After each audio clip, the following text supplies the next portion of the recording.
Salve, amigos. Neste pequeno vídeo nós vamos discutir uma ideia bem sutil. Na verdade, quando nós ouvimos falar de direitos humanos, normalmente nós atribuímos isto ao Ocidente. Nós pensamos que o desenvolvimento dos direitos humanos, da civilidade, ela teve origem com os europeus. Nós temos essa mentalidade colonizada. Nós excluímos a possibilidade, nós desconsideramos a possibilidade de que povos antigos possam ter desenvolvido ideais de direitos, de democracia, mas isso é algo falso, porque, como sabemos, quem escreve a história são os vencedores, os colonizadores que usaram a força muitas vezes. Então, aqui neste pequeno vídeo, nós vamos falar sobre o cilindro de Ciro. Só de olhar, nós já podemos ver aqui a escrita cuneiforme, característica dos povos da Mesopotâmia. De fato, Ciro ele foi um imperador persa, que foi uma civilização que originou-se ali da antiga Suméria, depois veio a Síria, depois veio a Pérsia. Então vamos dar uma olhada aqui nos sites das Nações Unidas, tá? E outros sites sobre direitos humanos. Uma breve história dos direitos humanos. Aqui nós estamos no site humanrights.com. Em 539 a.C., os exércitos de Ciro, o Grande, o primeiro rei da antiga Pérsia, conquistaram a cidade da Babilônia. Mas foram suas próximas ações que marcaram um grande avanço para o homem. Ele libertou os escravos. Então aqui a ideia de abolição da escravatura, já antes do Brasil ter sequer existido, né? Quanto mais a ideia de eliminar a escravidão. Aqui em 539 a.C., cerca de 2.000 anos antes do Brasil existir, a abolição da escravatura já havia sido decretada por Ciro. Então, não podemos, novamente, é bom citar que nós não podemos atribuir a estes povos a ideia de que eles não eram civilizados. Vamos dar uma lida aqui, continuando, né?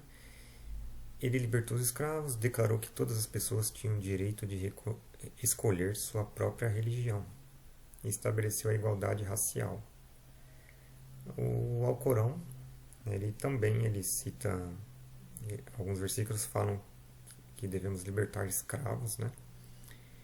E também diz que não deve haver imposição, a religião não pode ser imposta a ninguém. Mas para sermos honestos intelectualmente, nós devemos atribuir o crédito aqui histórico a Ciro. Aqui, esses e outros decretos foram registrados em um cilindro de argila cozida na língua acadiana com escrita cuneiforme.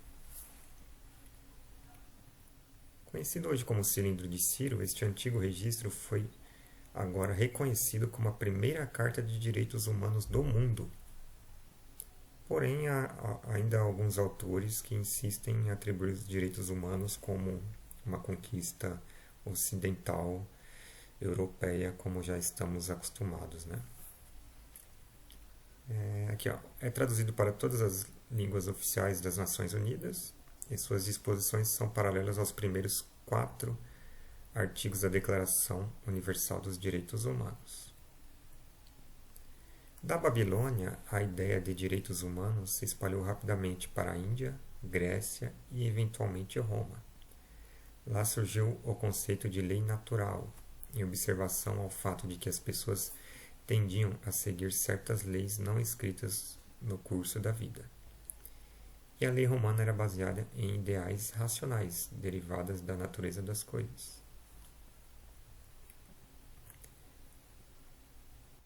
Aqui nós vemos Aqui nós estamos no site das Nações Unidas, tá? Perguntas e respostas, né? E nós vemos que as Nações Unidas corroboram essa ideia. Há muito material, né? Vocês podem ver na internet, livros, né? Tem bastante coisa realmente sobre este tema. O mesmo se aplica à ideia de democracia. Eu gostaria de compartilhar agora com vocês um esboço. Eu estou esboçando aqui um novo livro sobre as questões familiares no Islã, direito das mulheres e etc. Se Deus quiser, ainda esse ano eu consigo publicar. O senso comum costuma atribuir os principais avanços da humanidade ao Ocidente.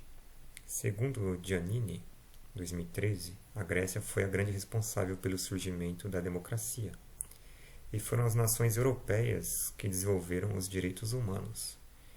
Esse pensamento não se sustenta, pois sabe-se que as nações, povos e tribos muito mais antigas já praticavam formas compartilhadas de poder. Glassman, 2017.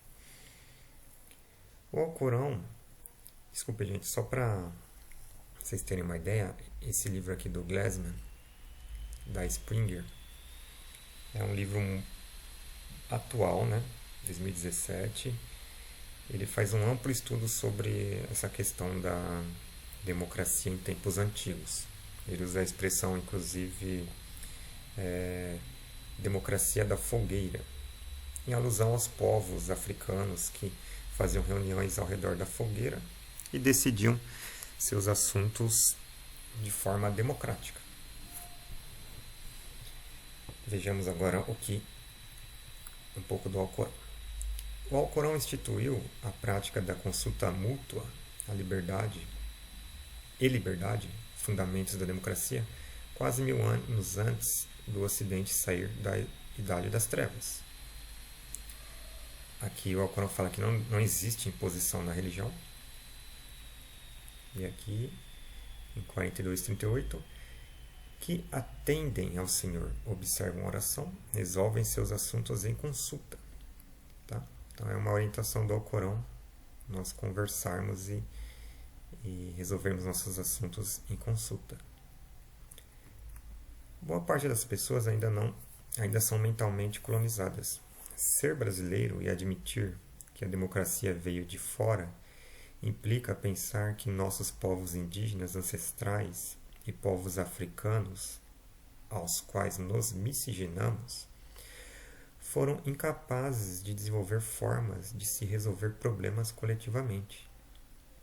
Dessa forma, acabamos por legitimar o discurso racista de que são povos bárbaros, atrasados e selvagens. Devemos valorizar nossa história e parar de promover o eurocentrismo. Precisamos refletir, senão estaremos apenas reproduzindo o discurso dos colonizadores, exploradores, usurpadores da história. Quando se dá crédito à ideia de que o Ocidente representa o lado civilizado e desenvolvido do mundo, na verdade, o que ocorre é uma apropriação de crédito indevida. Enquanto a Inquisição Europeia iniciava sua sequência de atrocidades no século XII, a Universidade Carouane, no Marrocos, já tinha cerca de 3 séculos de existência. Isso faz dela a instituição de ensino mais antiga em atividade no mundo. Aqui eu faço essa citação a Ciro, né? Aqui, ó. O Alcorão nos diz para libertarmos escravos. Mas, como muçulmanos, não devemos ser desonestos a ponto de dizer que esse livro foi o primeiro a fazê-lo. O registro histórico mais antigo que fala sobre libertar escravos data de 539 antes da era cristã, quando Ciro, rei da Pérsia, também declarou que todas as pessoas tinham direito de escolher sua própria religião e estabeleceu a igualdade racial. Então aqui já começa a repetir, né, o que nós havíamos já lido. Então é isso, pessoal. Salam, até a próxima.